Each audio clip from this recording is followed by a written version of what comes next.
কি বলবো বলবো বলবো কতক্ষণ বলবো? আপনাদের এই ভালুকাতে একটা বেগুন পাওয়া যায় ঠিক এইরকম লম্বা সাইজের, আছে আছে? হুজুর আপনি কথা বলেন, আছে? আচ্ছা এই বেগুনটার আপনারা কি বেগুন বলেন?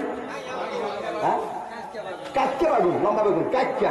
আচ্ছা, আর একটা বেগুন পাওয়া যায় এইরকম, হ্যাঁ, কাটকে বেগুন আর গোল বেগুন। যাই হোক, আমরা ঢাকার মানুষ, আমরা বলি লম্বাটাকে সিংলাদ বেগুন, আর ওইটাকে আমাদের নারায়ণগঞ্জ বা ঢাকার ভাষায় আমরা বলি তাল বেগুন। আচ্ছা, কাটকে বেগুন হোক আর কি বেগুন, কাটকে বেগুন আর গোল বেগুন, যেই বেগুন হোক না কেন ভাই, বেগুন খাইলে চুলকায় না? কথা বলো, চুলকায় না? আচ্ছা ভাই, সবাই কি চুলকায়? কথা বলো, সবাই কি চুলকায়? চুলকায় কাদের? চুলকায় কাদের? অ্যালার্জি আছে। পরের হক কথা শুনলে মসজিদের মেম্বার থেকে যখন ইমাম সুদ ঘুষ জেনা বিচারের কথা বলে, চুলকায় তাদের। এই অন্যায় যারা করে, যারা সুদ খায়, ঘুষ খায়, জেনা করে, বিচার করে, ভাইয়ের সম্পত্তি নিজের নামে লেখে, মানুষের উপরে যারা জুলুম করে তাদেরই চুলকায়। বরং তোমার কেন চুলকায়? তোমার যদি এই রোগ থেকে থাকে, ইমাম সাহেবের কাছ থেকে তুমি প্রিসক্রিপশন নিয়ে তোমার কলবকে ভালো রাখো। এদেশের ইমামরা তোমাদের শত্রু না, এদেশের আলেমরা তোমাদের শত্রু না, এদেশের ইমাম আর আলেমরা হচ্ছে তোমাদের কলবের ডাক্তার। ঠিক কিনা? কথা কি আমার বুঝতেছেন? কারণ ডাক্তার সাহেব প্রিসক্রিপশন লেখে, ঔষধ খান, দেহটাকে ভালো বানান। আর আলেম ওলামা এই আজকে তাফসিরুল কোরআন মাহফিলটাই হচ্ছে, ওয়াজ মাহফিল হচ্ছে কলবের চিকিৎসা। আমাদের আজকের এই শোনার পরে, সূরা আসরের তাফসীর শোনার পরে যদি একটা মানুষ যদি ভালো হয়, তাহলে আমার যুবক বন্ধুদের আজকের এই আয়োজন সার্থক হবে। আমরা কি ভালো হতে চাই না? কতক্ষণ আমরা কি ভালো হতে চাই না? এখানে নানান দলের লোক আপনারা থাকতে পারেন, আল্লাহি কেউ আমার শত্রু না। কারণ এই গ্রামে আমি বসবাস করি না, কারণ আমি এই গ্রামের একজন ভোটারও না। আপনারা সবাই আমার আপন, সবাই আমার বন্ধু। আসেন বন্ধু, একটা মেসেজ আমি বন্ধু হিসাবে আপনাদেরকে দিতে চাই। আমরা আল্লাহর জান্নাতে যেতে চাই। বন্ধু, একটা মেসেজ আমি আপনাকে দিতে চাই। কে কোন দল করেন এটা আপনার ব্যক্তিগত ব্যাপার। আজকে আমরা সিদ্ধান্ত নেব, আল্লাহর কোরআনের মাহফিলে বসে আমরা যতদিন অন্যায় অপরাধ করছি, আজ থেকে আর অন্যায় অপরাধ করব না। আমরা ঐক্যবদ্ধ হয়ে অন্যায়টাকে ফেলে দিয়ে আজকের আখিরি মোনাজাতে আল্লাহর কাছে যদি আমরা তওবা করতে পারি, মাফ করে দেবে কে? আরো জোরে বলে, মাফ করে দেবে কে? আরো জোরে, মাফ করে দেবে কে? আল্লাহ রাগ করতেছেন আমার কথা? আপনারা নাড়াচড়া বন্ধ করে দেব। নবীজি কি গায়ে দিয়ে ঘুমায়? কতকাল কি দিয়া? কম্বল মুড়ে দিয়ে ঘুরছেন। কম্বল মুড়ে দিয়ে যদি ঘুমান, সমাজ পরিবর্তন হবে না। নবী আপনার পড়তে হবে। নবীকে আল্লাহ ডাক দিলেন, ইয়া আইয়ুহাল মুদ্দাসসির, হে কম্বল আচ্ছাদনকারী ব্যক্তি। কি সুন্দর আল্লাহ ডাকে, হে কম্বল মুড়া দেওয়া ব্যক্তি। আল্লাহ ডাকছে, হে কম্বল মুড়া দেওয়া ব্যক্তি, আপনি ওঠেন। ইয়া আইয়ুহাল মুদ্দাসসির, হে কম্বল আচ্ছাদনকারী ব্যক্তি, কুম ওঠেন। ফাআনজির, সতর্ক করেন। ওয়ারাব্বাকা ফাকাব্বির, আর আপনার রবের নামে আপনি তাকবীর দেন। নবীজি ঘুম থেকে উঠলেন, আল্লাহ তার হাবিবকে কি সুন্দর ডাক দিলেন, হে কম্বলওয়ালা। আরেকটু আগে আল্লাহ তার হাবিবকে ডাক দিচ্ছে, ইয়া আইয়ুহাল মুসাম্মিল, হে চাদর মুরাদে ব্যক্তি, কুমিল লাইলা ইল্লা কলিলান নিসফাহু আও ইনকুস মিনহু কলিলান আও জিদ আলাইহি ওয়ারাত্তিলিল কুরআনা তারতিলা। হে চাদর মুরাদে ব্যক্তি, ওঠেন। রাতের কিছু অংশে তাহাজ্জুদের নামাজ আপনি আদায় করেন। লক্ষ্য করেন, নবী কি আল্লাহ ডাকার প্রয়োজন হয়েছে? নবী কি মুড়া দিয়ে যেন ঘুমাচ্ছিল? কম্বল। কি মুড়া দিয়া? কম্বল। ডাক দেশে, হে কম্বলওয়ালা। ডাক দেশে, হে চাদরওয়ালা, আসেন। আল্লাহ চাইলে এই আয়াতে নবীর নাম ধরে আল্লাহ ডাকতে পারতেন, ইয়া মুহাম্মদ, হে মুহাম্মদ ওঠেন। কিন্তু আল্লাহ তার হাবিবের নাম ধরে ডাক দেন নাই। নবীজির গায়ে আল্লাহ দেখছেন চাদর, আল্লাহ ডাক দিছে, হে চাদরওয়ালা। ডাক দিছেন, হে কম্বলওয়ালা। রাইসুল মুফাসসিরিন ইবনে আব্বাস রাদিয়াল্লাহু তাআলা আনহু বলেন, নবীজির গায়ে যে কম্বলটা ছিল, নবীজির গায়ে যে চাদরটা ছিল, এই চাদরটা ছিল আম্মাজান খাদিজার দেওয়া উপহার। নবীজির গায়ে যে চাদরটা ছিল, এটা ছিল আম্মাজান খাদিজার দেওয়া উপহার। আল্লাহ রসুলকে যে মা খাদিজা কম্বলটা দিলেন, আল্লাহ রসুলকে যে মা খাদিজা চাদরটাকে দিলেন, আল্লাহ তাআলার কাছে পছন্দ হইলেন আম্মাজান খাদিজার কম্বল আর চাদরের নামে আল্লাহ তাআলা কোরআন শরীফে দুইটা সূরা নাযিল করলেন, একটা সূরা মুজাম্মিল আর একটা হলো সূরা মুদ্দাসসির। সুবহানাল্লাহ বলতে পারলেন না? এই চাদর আর কম্বল কার ছিল? কথা বলে কার ছিল? এই দুইটার নামে আল্লাহ দুইটা সূরা নাযিল করলেন। শুধু কি তাই, নবীজির প্রথম স্ত্রীর নামে আল্লাহ দুইটা সূরা নাযিল করলেন। শেষ স্ত্রী আয়েশা সিদ্দিকা রাদিয়াল্লাহু তাআলা আনহার নামেও আল্লাহ তাআলা একটা সূরা নাযিল করলেন। সূরার নাম হলো সূরাতুল হুজুরাত। হুজরা মানে হলো কামারা, হুজরা মানে হলো ঘর। আল্লাহ রাসূল সাল্লাল্লাহু আলাইহি ওয়াসাল্লামের রওজায়ে আতহার, রওজায়ে মুবারক, যারা রাসূলের রওজায় গিয়েছেন, হুজুর যেখানে শুয়েছেন হুজুরের পাশেই শুয়েছেন আবু বকর, হুজুরের পাশেই শুয়েছেন হযরতে ওমর, আর একটা জায়গা ফাঁকা আছে হযরতে ঈসা আলাইহিস সালাতু ওয়াস সালামের জন্য। ঠিক এই রওজাটাই হচ্ছেন আম্মাজান আয়েশার ঘর। রিয়াজুল জান্নার পাশেই হচ্ছেন রওজায়ে আতহার। এটাই ছিল রসুলের ঘর, রসুলের রওজা মুবারক যেটা, এটাই ছিল আম্মাজান আয়েশার ঘর। আল্লাহ রসুল আয়েশার ঘরে শুয়েছেন।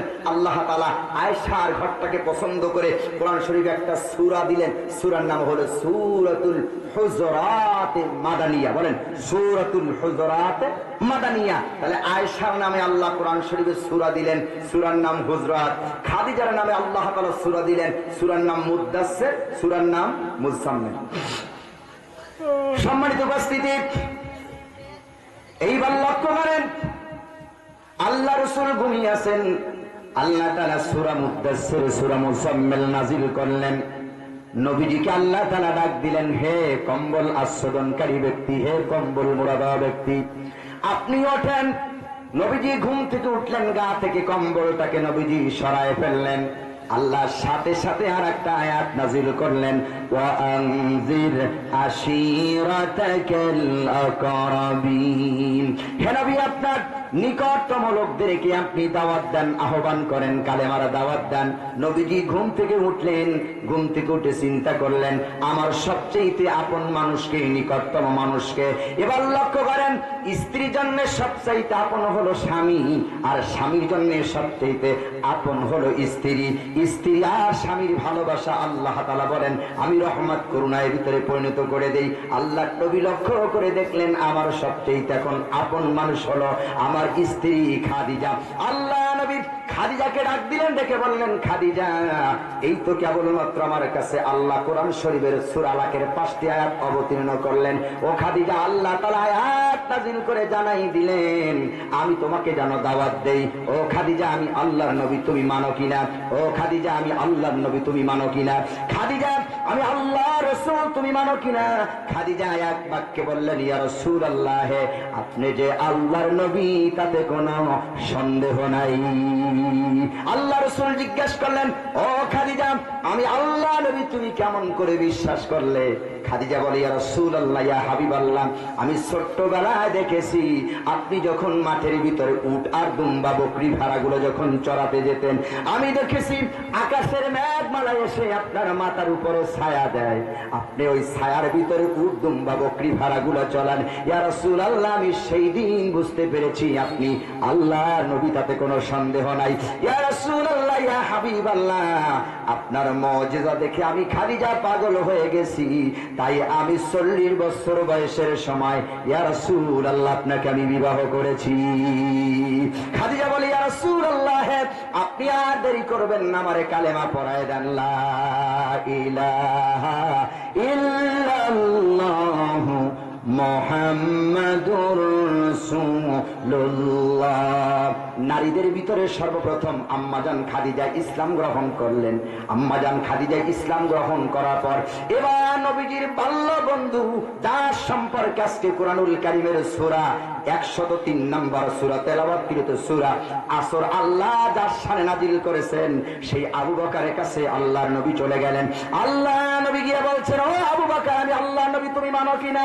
ও আবু বকর, আমি আল্লাহর নবী, তুমি মানো কিনা?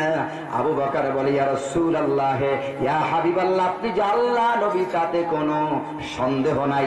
আবু বকরও আমার নবীর হাতে কালেমা পড়ে মুসলমান হয়ে গেছেন। লা ইলাহা ইল্লাল্লাহু মুহাম্মাদুর রাসূলুল্লাহ। আবু বকর ইসলাম গ্রহণ করার পর, আবু বকর ঈমান আনার পর তামাম আরব ভূখণ্ডের ভিতরে, মক্কা নগরীর ভিতরে খবর হয়ে গেল আবু বকর ঈমান আনছে, আবু বকর ঈমান আনছে, আবু বকর ঈমান আনছে। এই খবর ছড়ায় গেল। খবর ছড়ায় যাওয়ার পর আবু বকরের আরেকজন বাল্য বন্ধু ছিল, যার নাম হলো কালাদা রাদিয়াল্লাহু তাআলা আনহু। এই কালাদা তখনও অমুসলিম। এই কালাদা দৌড় দিয়ে আসলেন আবু বকরের কাছে। আবু বকরের কাছে এসে বলছেন, ইয়া আবা বকর আল খুসুর, ইয়া আবা বকর আল খুসুর, ইয়া আবা বকর আল খুসুর। হে আবু বকর, তুমি ক্ষতিগ্রস্ত হয়ে গেছো। আবু বকর, তুমি ঈমান আনছো, তুমি ধ্বংস হয়ে গেছো। ও আবু বকর, তুমি ঈমান আনছো, তুমি হালাক হয়ে গেছো। ও আবু বকর, তুমি আল্লাহ রাসূলের কাছে কালেমা পড়েছো, তুমি হালাক হয়ে গেছো, শেষ হয়ে গেছো। আবু বকর এই কথা শুনে মনটা খারাপ করে আল্লাহ নবীর সামনে এসে বসলেন। দেখে দেখে বলতেছি, ইয়া রাসূলুল্লাহ, ইয়া হাবিবাল্লাহ, আমি ঈমান এনেছি, আর আমার বন্ধু কালাদা বলছে আমি নাকি ধ্বংসগ্রস্ত হয়ে গেছি, ক্ষতিগ্রস্ত হয়ে গেছি। আল্লাহ নবী বললেন, আবু বকর, তুমি একটু অপেক্ষা করো, আমি দেখি তোমার শানে আল্লাহ পাক আরশে আজিম থেকে কোনো আয়াত বা সূরা নাজিল করে কিনা। আল্লাহ নবীর সামনে আবু বকর বসা। হযরতে জিবরাইল আল্লাহ নবীর সামনে আসলেন। আজকে যে তেলাওয়াতকৃত সূরা, সূরার নাম হলো আসর। আল্লাহ নবীর সামনে দাঁড়ায় জিবরাইল বলে, হে নবী, আপনি আবু বকরকে শোনায় দেন, ওয়াল আসরি ইন্নাল ইনসানা লাফি খুস ইল্লাল্লাযীনা আমানু ওয়া আমিলুস সালিহাতি ওয়া তাওয়াসাউ বিল হক ওয়া তাওয়াসাউ বিস সাবর। আল্লাহ নাযিল করলেন, ওয়ালাস, সময়ের কসম, যুগের কসম, কালের কসম, ইন্নাল ইনসানা লাফি খুস, নিশ্চয়ই পৃথিবীর সব মানুষ ক্ষতিগ্রস্ত। ক্ষতিগ্রস্তরা তারা ইল্লাল্লাযীনা আমানু, যারা ঈমান আনছে।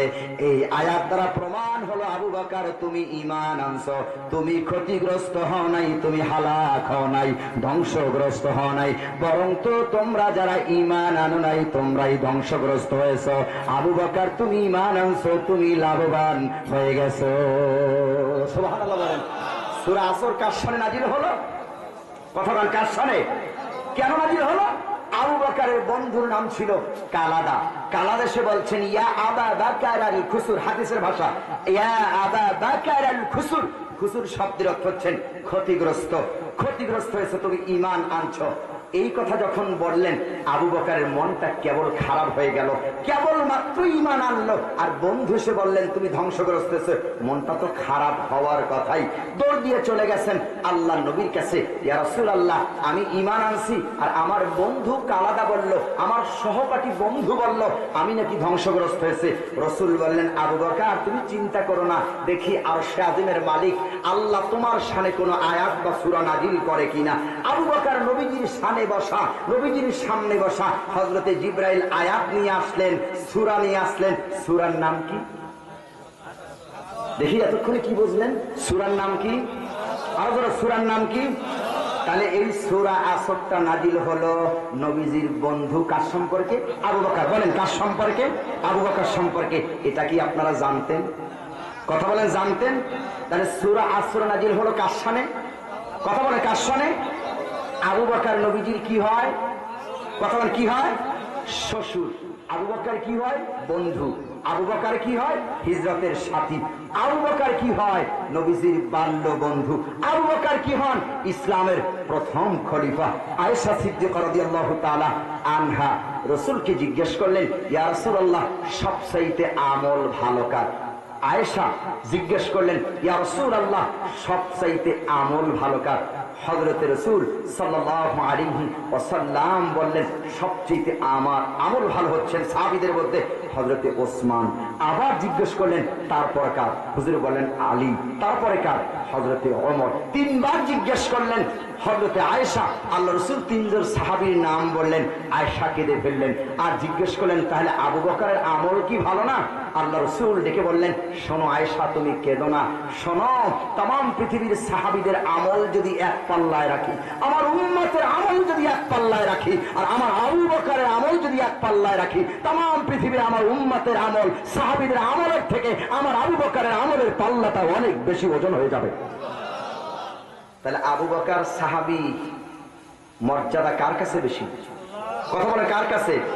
যার শানে আল্লাহ নাজিল করছেন সূরা, কথা বলতে হবে সূরা আসর। আমি এতক্ষণ আপনাদেরকে শোনালাম আসবাবে নজুল, শানে নজুল, হাদিস এবং কোরআনের আলোকে আসবাব শোনালাম, শানে নজুল শোনাইলাম মাত্র একটা। এই সূরার আসবাব বা শানে নজুল হলো 11টা। কয়টা? 11টা। শুনাইছি কয়টা? একটা। বাকি আছে কয়টা? 10টা শোনাইতে হলে আরো 10 ঘন্টার সময় প্রয়োজন। থাক, আসেন তাফসীরের দিকে ঢুকি। সূরার নাম আসর, ওয়াল আস, সময়ের কসম। আল্লাহ তাআলা সময়ের কসম কেন খাইলেন? আসরে আল্লাহ তাআলা কসম কেন খাইলেন? সবচেয়ে নামাজের ভিতরে গুরুত্ব হলো, কষ্টের নামাজ হলো আসরের নামাজ। সবচেয়ে কষ্টের নামাজ হলো আসরের নামাজ, কারণ এই সময়টা মানুষ কাজে কর্মে ব্যস্ত থাকে। আল্লাহ তাআলা বলছেন হাফিজু আলাস সালাওয়াতিল উস্তা ওয়া কুমু লিল্লাহি কানিতুন, তোমরা আসরের নামাজটা হেফাজত করবে। আসরের নামাজের কসম আল্লাহ কেন খাইলেন? লক্ষ্য করেন, আল্লাহ তাআলা বলতে পারতেন সূরাতে আসরে ইন্নাল ইনসানা লাফি খুস। লক্ষ্য করেন, আসরে ইন্নাল ইনসানা লাফি খুস, আল্লাহ এইভাবে ব্যবহার করতে পারতেন। আল্লাহ তাআলা আসর ব্যবহার করেন নাই, আল্লাহ ব্যবহার করছেন ওয়াল আস। আল্লাহ আসর ব্যবহার করতে পারতেন, কিন্তু আসর আল্লাহ ব্যবহার করেন নাই, ব্যবহার করছেন ওয়াল আস। আরবি গ্রামারে আল্লাহ তাআলা এই অওটা যে ব্যবহার করছেন, আরবি গ্রামে বলা হয় অওটাকে ওয়ে কসমি। যারা আলেম আছে তারা বুঝবেন, যারা অওটা আল্লাহ কেন ব্যবহার করছেন, অওটাকে বলা হয় ওয়ে কসমি। আল্লাহ ও দিয়ে কেন শুরু করেন ওয়াল আস? আল্লাহ চাইলে সূরা শুরু করতে পারতেন আসরে ইন্নাল ইনসানা লাফি খুস, কিন্তু আসর শব্দটা আল্লাহ তাআলা ব্যবহার না করে একটা শব্দ আল্লাহ যোগ করছেন প্রথমে, ওয়াও। এই ওটাকে বলা হয় ওয়ায়ে কসমি। আল্লাহ তাআলা বলেন সময়ের কসম। সময়ের কসম কেন আল্লাহ খাইলেন? সময়ের কসম আল্লাহ কেন খাইলেন? নিশ্চয়ই সময়ের দাম অনেক অনেক অনেক অনেক বেশি। এই সময়ের কসম খেয়ে বলে তাম পৃথিবীর সব মানুষ তোমরা ক্ষতিগ্রস্ত। লক্ষ্য করেন, তাম পৃথিবীর মানুষ সব তোমরা ক্ষতিগ্রস্ত। আসরে ইন্নাল ইনসানা যদি আল্লাহ ব্যবহার করতেন, তাহলে অর্থটা দাঁড়াইতো পৃথিবীর সব মানুষ ক্ষতিগ্রস্ত। এটা হালকা হয়ে যেত। আল্লাহ শক্ত করে ব্যবহার করছেন কসম আসরে, পৃথিবীর সব মানুষ ক্ষতিগ্রস্ত। আপনি আমি কসম খাই এটা সামান্য, আপনি আমি কসম খাই ধৃষ্টতা বুঝাবার জন্যে, সত্যতা বুঝাবার জন্যে। অত্র মাহফিলের সভাপতি কি নাম আপনার? নুরুল ইসলাম ভাই। আমি যদি নুরুল ইসলাম ভাইকে যদি জিজ্ঞেস করি, নুরুল ইসলাম ভাই আপনি কি পুরুরা থেকে ভালুকা গেছেন? ভাই বলবে গেছি।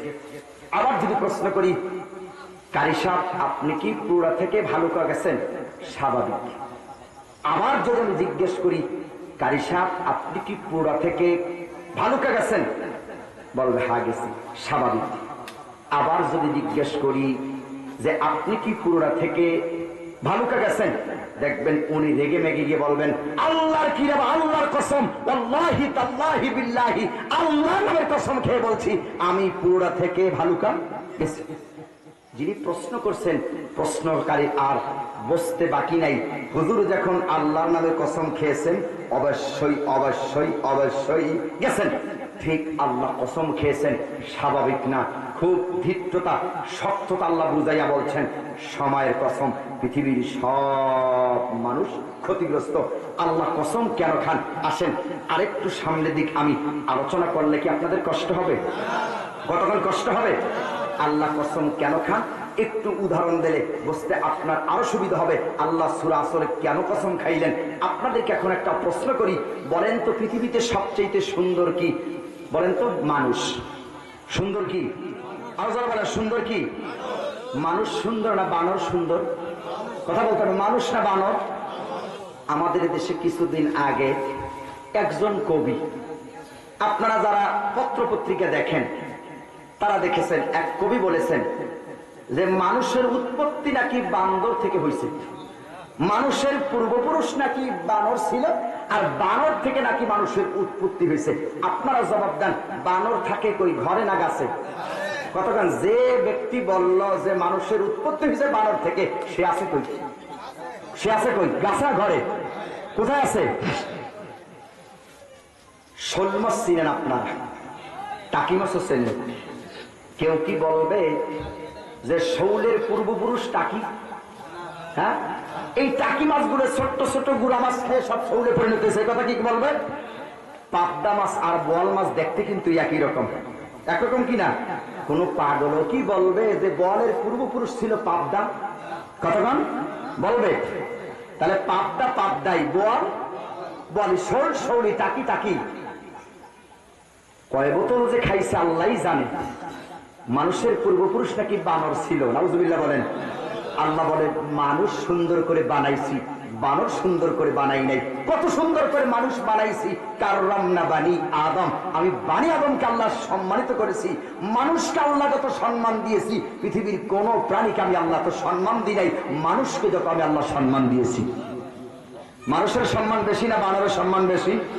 কতক্ষণ মানুষের সম্মান বেশি না বানরের সম্মান বেশি? এখন আপনার প্রশ্ন আসতেই পারে মনের মধ্যে, না মানুষের থেকে বানর সুন্দর। আপনার মনে প্রশ্ন আসতে পারে ওই নাস্তিকের মতন, ওই নাস্তিকের মতন যে মানুষের থেকে বানর সুন্দর। বলেন মানুষের থেকে বানর সুন্দর, এই প্রশ্ন আপনার মনের ভিতরে আসতে পারে। কেননা শয়তান আপনাকে ওয়াসওয়াসা দিতে পারে। ওয়াসওয়াসা যাতে শয়তান না দিতে পারে, সেই জন্য আল্লাহ দেখেন সুন্দর জবাব কোরআনের সূরা ৩-এর ভিতরে আল্লাহ রেখে দিয়েছে। শোনো মানুষ, ওই নাস্তিকের মতন তুমি বিভ্রান্ত হয়েও না। তোমাকে যেন শয়তান ওয়াসওয়াসা না দিতে পারে যে মানুষের থেকে বানর সুন্দর, এই ওয়াসওয়াসা যেন না দিতে পারে। আল্লাহ কোরআনে সেই ব্যবস্থা স্বাভাবিকভাবে বলেন নাই, আল্লাহ কসম খেয়ে বলছেন শোনো মানুষ তুমি সুন্দর। আমি আল্লাহ কসম খেয়ে বলছি মানুষ তুমি সুন্দর। আমি আল্লাহ কসম খেয়ে বলেছি মানুষ তুমি সুন্দর। সুবহানাল্লাহ বলেন। আল্লাহ রাব্বুল আলামিন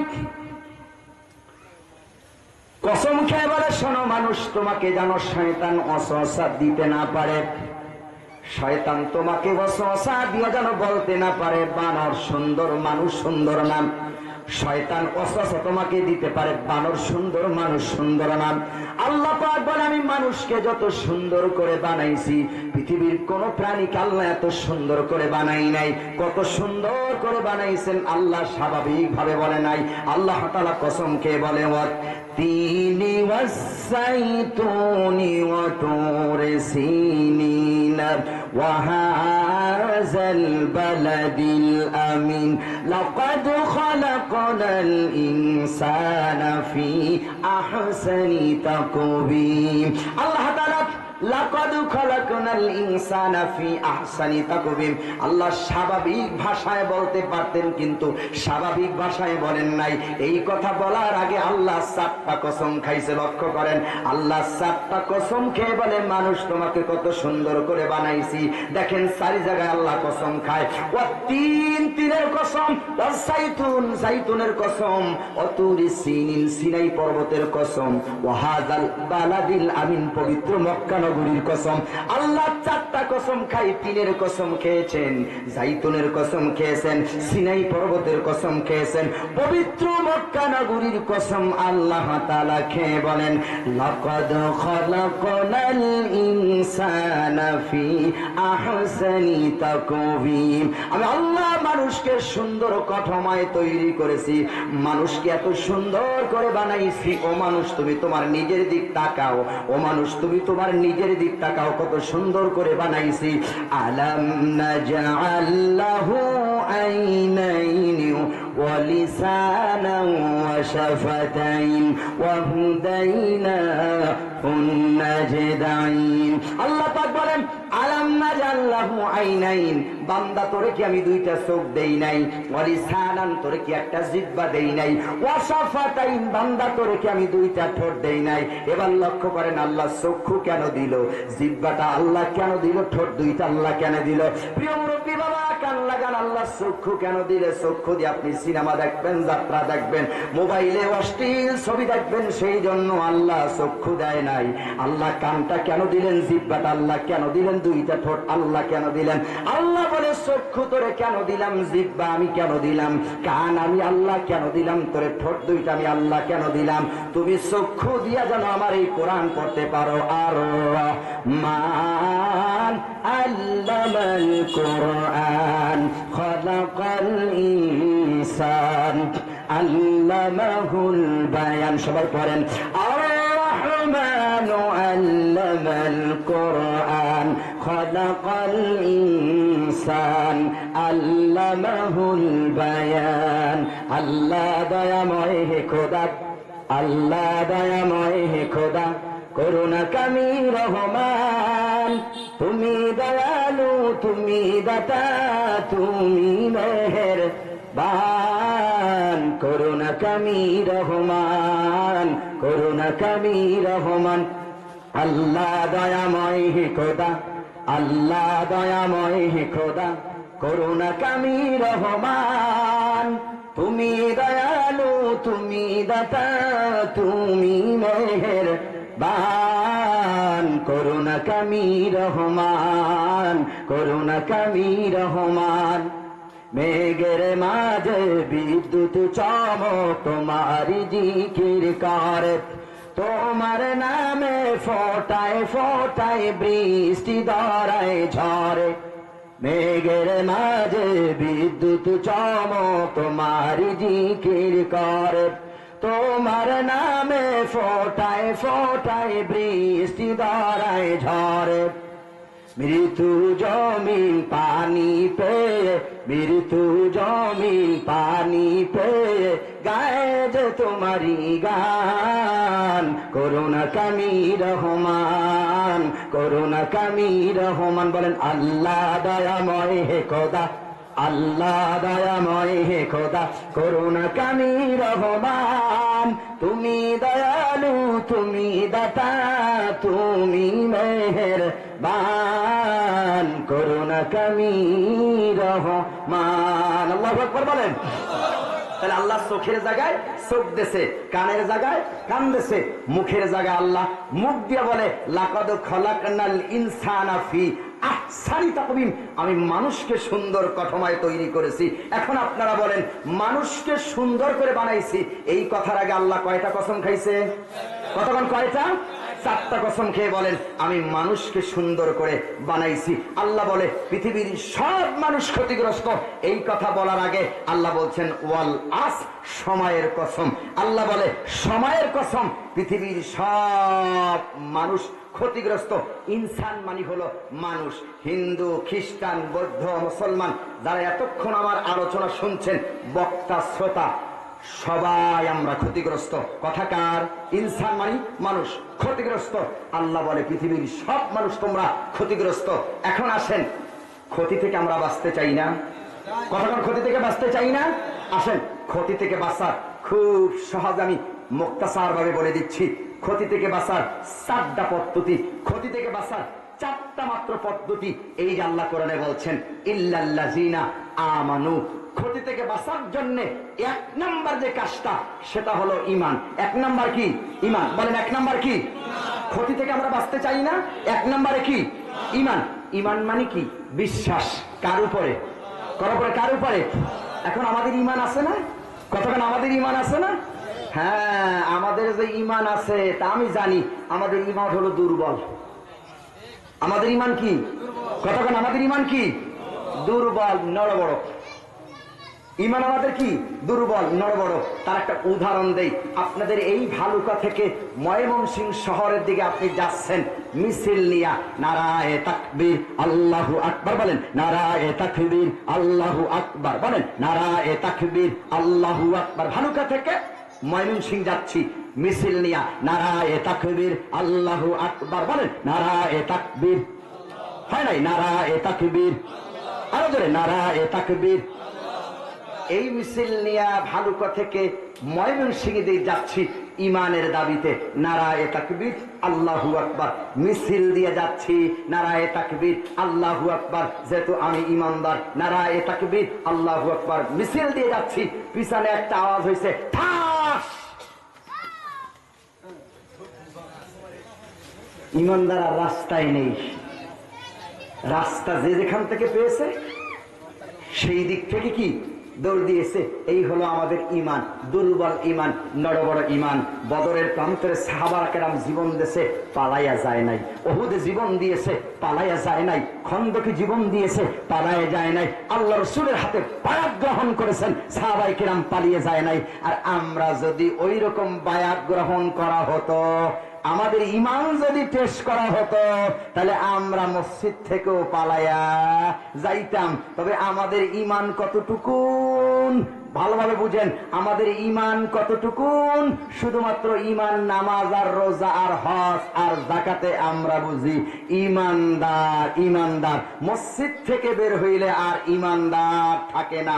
মসজিদ থেকে বের হইয়া ভাইয়ের জমি আছে পাশে, চাষ করবে 11 হাত, চাষ করে 12 হাত। মসজিদ থেকে ইমানদার বার হইয়া বাজারে দোকান দেয় গোস্তের, 1 কেজি গোস্ততে 1000 গ্রাম দেবে।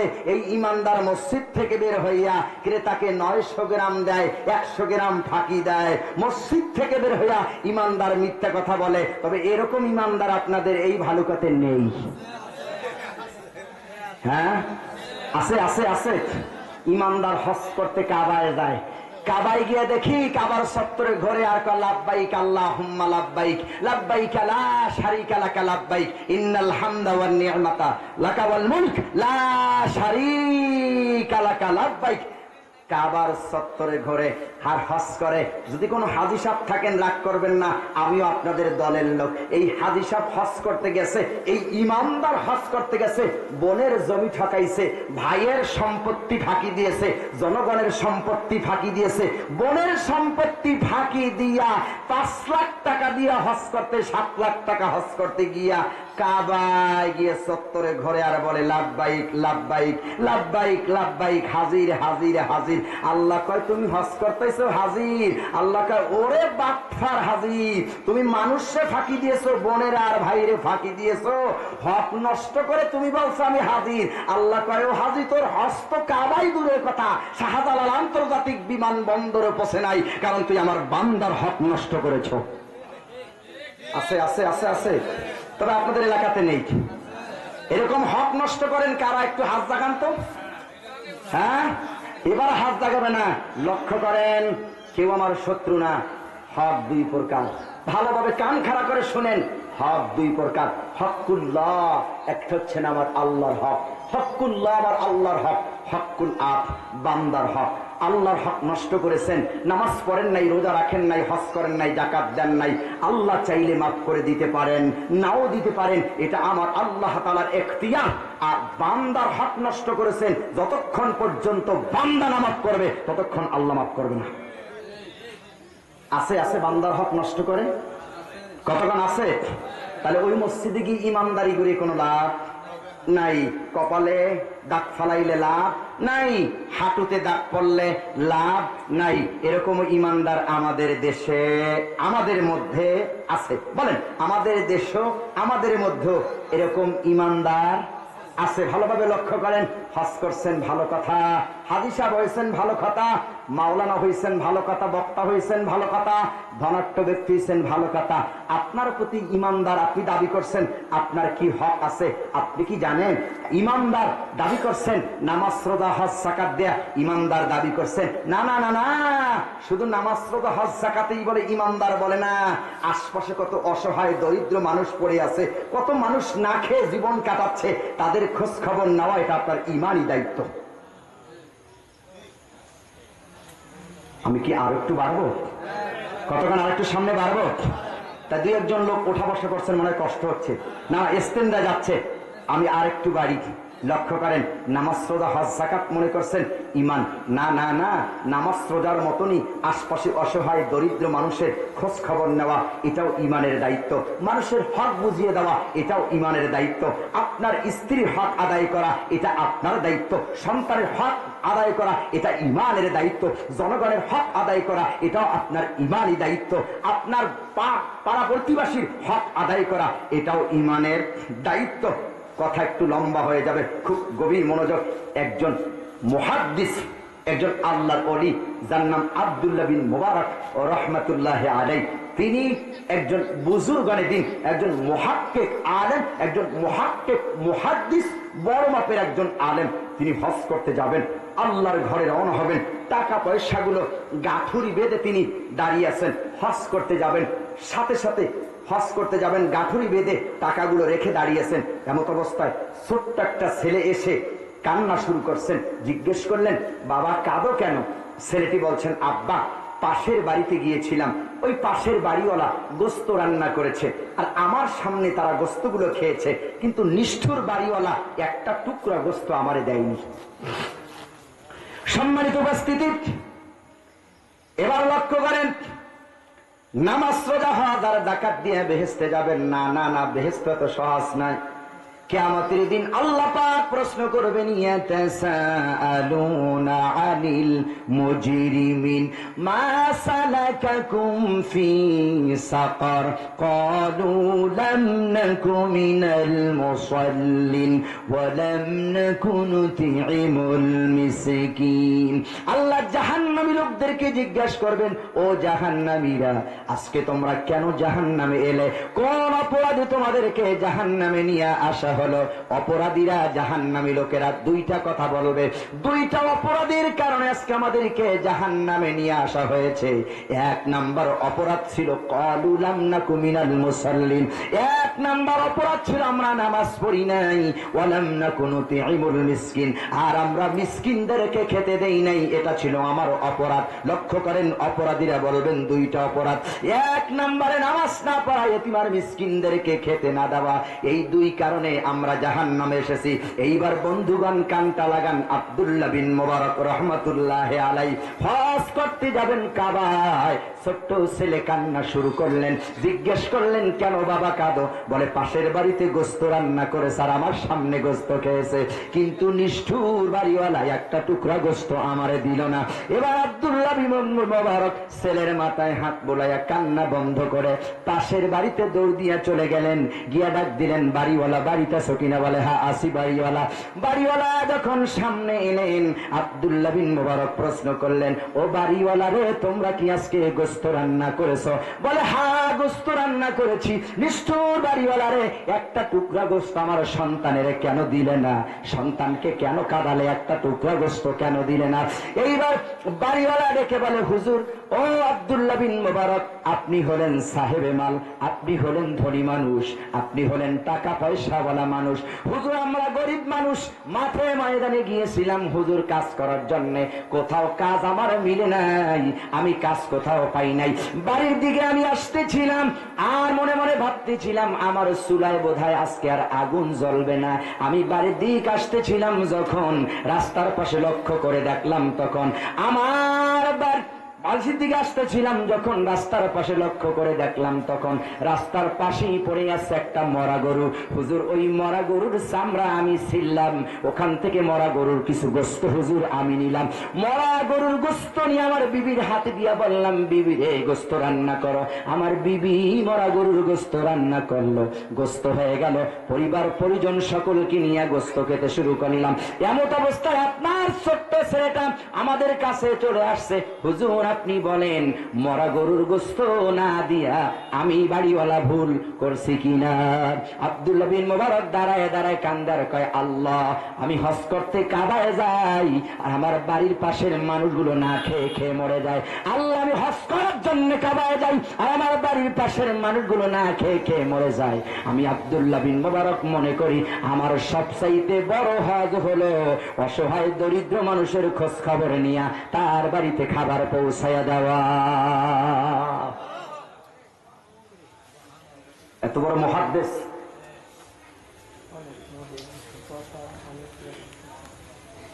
এত বড় মুহাদ্দিস, হক কি বোঝে নাই? কথা বলেন, বুঝে নাই? আর আপনি নামাজ পড়ছেন, কপালে দাগ ফেলাইছেন, হজ করছেন, আপনি হক কারে কয় এইটা এখনো বুঝতে পারেন নাই। আব্দুল্লাহ বিন মুবারক মনে করছেন, আমি হজ করতে যাচ্ছি, লক্ষ লক্ষ টাকা খরচ করে, আর আমার বাড়ির পাশের মানুষগুলো না খেয়ে আছে। হায়, এইটাই তোমার বড় হজ। তিনি আর হজে গেলেন না। এই টাকা পয়সাগুলো সব অসহায় দরিদ্র মানুষের কাছে গিয়া পৌঁছে দিয়ে বলছেন, ও বাড়িওয়ালা, আমি জানতাম না তুমি না খেয়ে আছো। ও বাড়িওয়ালা, জানতাম না তোমার বাসায় খাবার নাই। ও বাড়িওয়ালা, জানতাম না তোমার চুলায় আগুন ধরবে না। ও বাড়িওয়ালা, জানতাম না তুমি যে মরা গরুর গোস্ত খাচ্ছ, জানতাম না। নাও এই টাকা পয়সা দিয়া আর মরা গোস্ত খাওয়া লাগবে না, মরা গরুর গোস্ত খাওয়ার দরকার নেই। এই টাকা পয়সা দিয়ে তুমি ব্যবসা বাণিজ্য করো, খাও। আব্দুল্লাহ বিন মুবারক টাকা পয়সা গুলো দিয়া বাড়িতে চলে গেলেন। বাড়ি থেকে আল্লাহ তাসবিহ তিনি আদায় করেন, সুবহানাল্লাহ, আলহামদুলিল্লাহ, লা ইলাহা ইল্লাল্লাহু আল্লাহু আকবার, এই তাসবিহ আদায় করতেছেন। কিন্তু হজে যান নাই, হজের টাকা পয়সাগুলো গরিব মানুষকে তিনি দিয়েছেন। এইবার হজে বন্ধুরা সবাই চলে গেলেন, হজের মৌসুম শেষ হয়ে গেল, হজ শেষ হয়ে গেল। এইবার বন্ধুরা তার সবাই হজ করতে কাবায় চলে গেল। কাবার চত্বরে যখন ঘরে লাব্বাইক লাব্বাইক বলে সব বন্ধুরা লক্ষ্য করে দেখেন আব্দুল্লাহ বিন মুবারককে কাবার চত্বরে দেখা যায়। হজ কমপ্লিট হয়ে গেল, বন্ধুরা সবাই বাড়িতে এলো। বাড়িতে এসে দেখলেন আব্দুল্লাহ বিন মুবারককে বাড়ি তাকে দেখা যায়। এইবার প্রশ্ন করলেন, ও বন্ধু আব্দুল্লাহ বিন মুবারক, আমরা বড় আশ্চর্যজনিত হয়ে গেলাম, কাবায় দেখলাম আগে, বাড়িতেও আগে, কাবায় আগে, তুমি কোন গাড়িতে কোন বিমানে চড়ে হজ করেছো? আব্দুল্লাহ বিন মুবারক বলে, আল্লাহি তাল্লাহি বিল্লাহ, আল্লাহর নামের কসম করে বলি, আমি এই বছর হজ করতে যাই নাই, আমার হজের টাকা পয়সাগুলো অসহায় দরিদ্র মানুষকে দিয়ে দিয়েছি, আমি এই কাজ করেছি।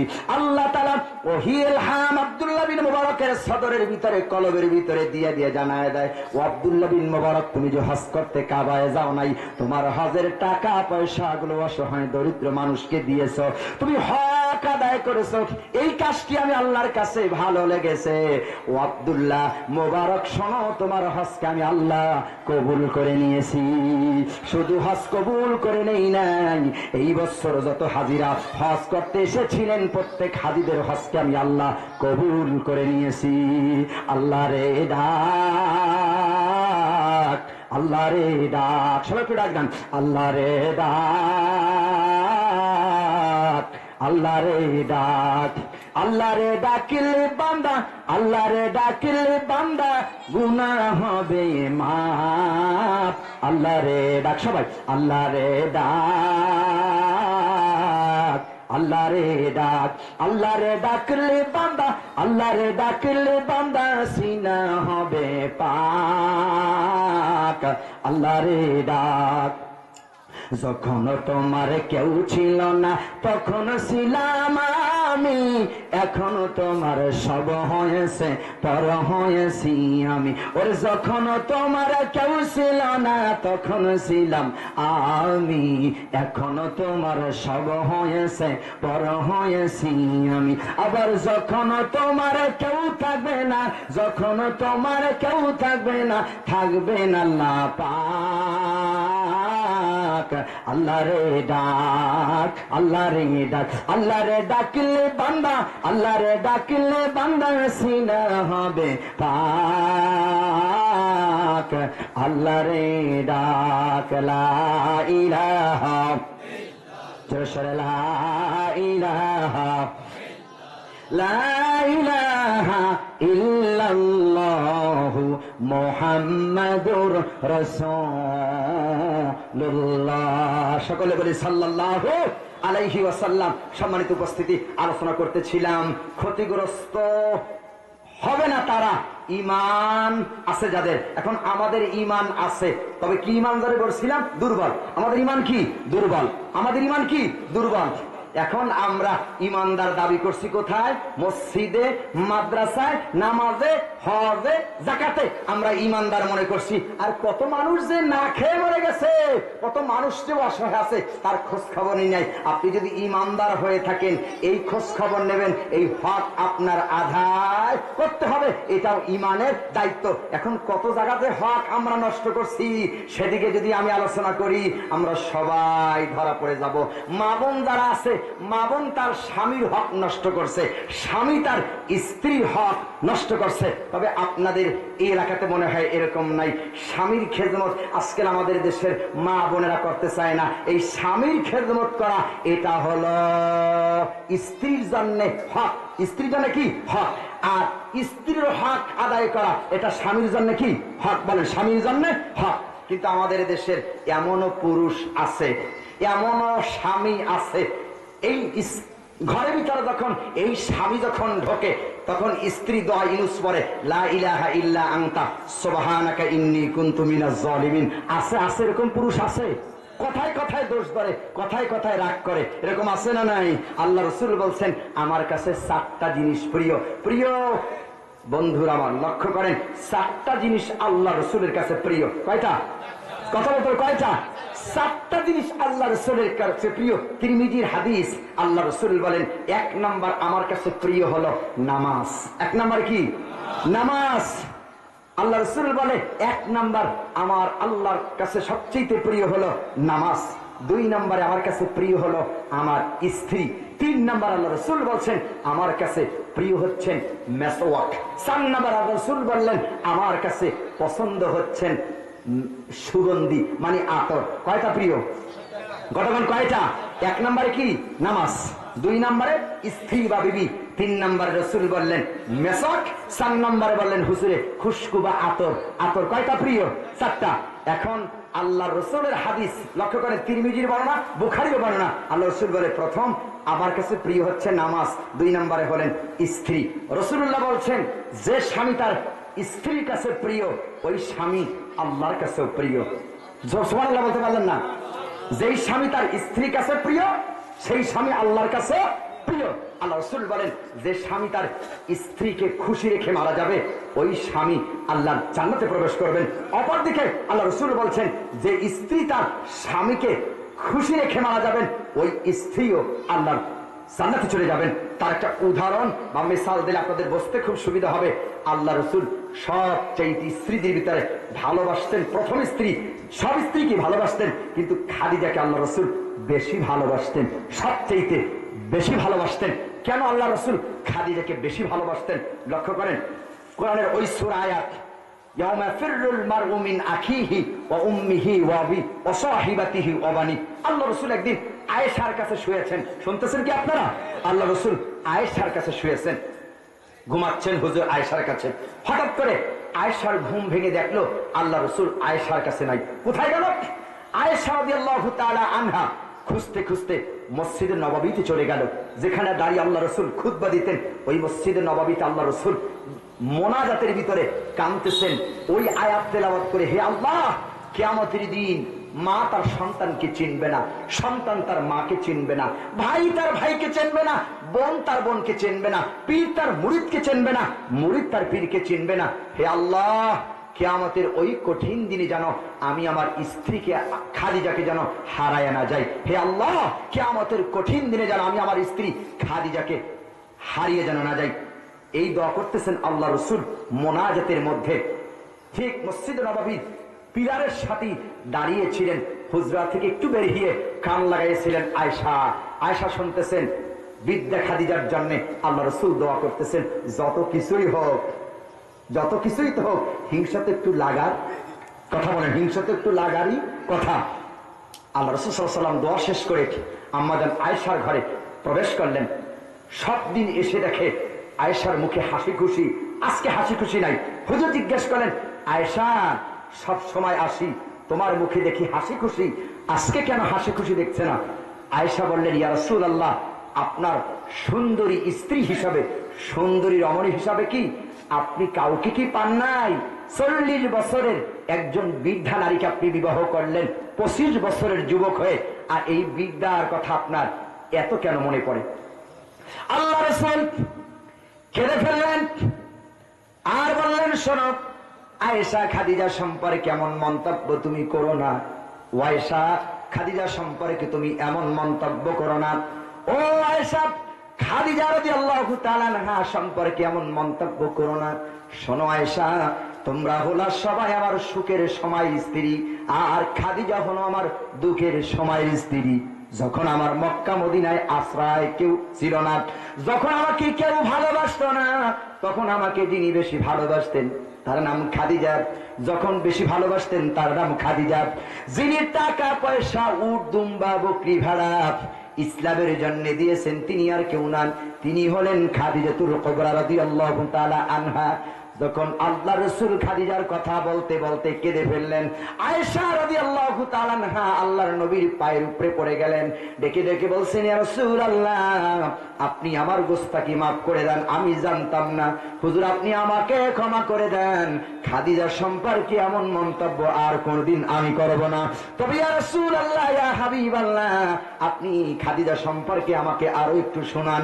এইবার আল্লাহ রাসূল কেঁদে কেঁদে বলতেছিলেন, শোনো খাদিজা, শোনো আয়েশা, আমি যখন খাদিজাকে বিবাহ করে নিয়ে আসলাম, আমি যখন খাদিজার সঙ্গে থাকতাম, ঘর সংসার করতাম, শীতের মৌসুম একদিন খাদিজাকে বললাম, ও খাদিজা, আমাকে একটু গরম পানি দিয়ে তুমি গোসল করায় দাও। খাদিজা রাদিয়াল্লাহু তাআলা আনহা তখন আমাকে গরম পানি দিয়ে শীতের মৌসুমে গোসল করাইতেছিলেন। একটা তক্তার উপরে আমি বসলাম, ওই তক্তা নিচে একটা আঙ্গুল পড়েছিল খাদিজার, ওই আঙ্গুলটা ফেটে রক্ত বের হতে ছিল। আমি রাসূলুল্লাহ লক্ষ্য করে দেখলাম রক্তের পানির ভিতরে রক্ত প্রবাহিত হয়ে যাচ্ছে। আমি জিজ্ঞেস করলাম, খাদিজা রে, পানির ভিতরে কোত্থেকে রক্ত আসতেছে? খাদিজা কোনো কথা বলে না। আল্লাহ রাসূল বলে, শোনো আয়েশা, তখন আমি লক্ষ্য করে দেখলাম খাদিজার একটা আঙ্গুল পড়েছে তক্তার নিচে, ওই আঙ্গুলটা ফেটে রক্ত ফিনকি দিয়ে পানির সাথে বেরিয়ে যাচ্ছে।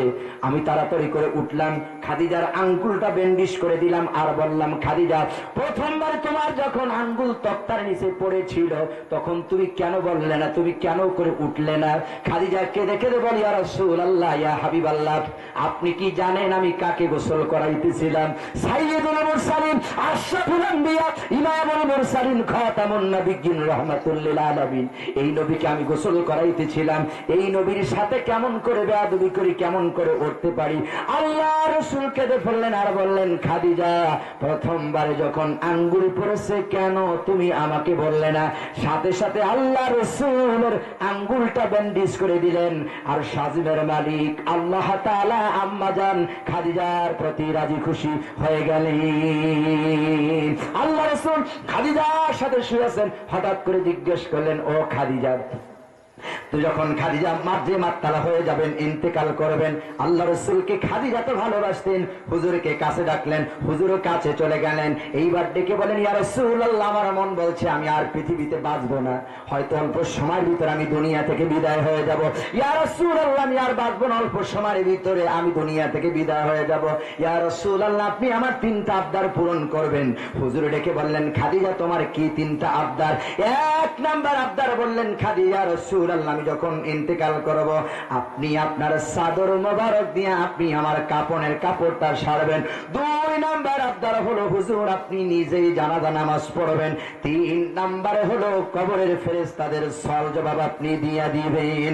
আল্লাহ নবীর স্ত্রী খাদিজা যখন ইন্তেকাল করলেন, ইন্তেকাল করার পর আল্লাহ রাসূল নিজে তার চাদর মোবারক দিয়া আম্মাজান খাদিজার কাপনের কাপড়টা সারলেন। হুজুর